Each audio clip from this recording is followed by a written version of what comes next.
中秋拄过，伫花莲的水尾所传出有规堆的油啊，放倒伫田里，还有河川地，钓民众翕到这倒文弹油的货车是随向浪费下。外界也质疑讲，唔摕去做加工，说是要倒掉，希望相关单位紧来查。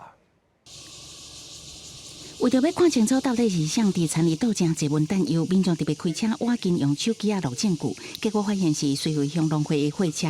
另外，伫树林来路的两边，原来有发现正侪文弹油。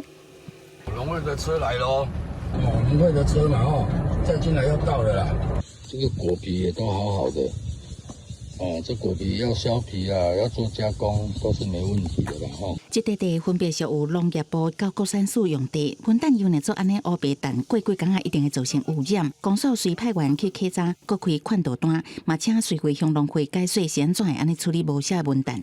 做肥料而已啊！我这2天我就要弄掉了嘛。有一些文弹油放置的时间比较长所以萃取的这个萃油率并不高。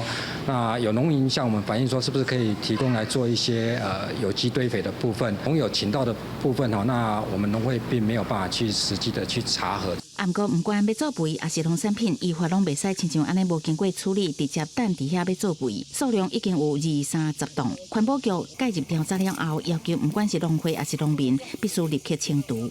环科园区这边有高效的处理机，那如果量很大的话，其实像事业单位的厨余，它也是可以运送到外县市的生质能中心。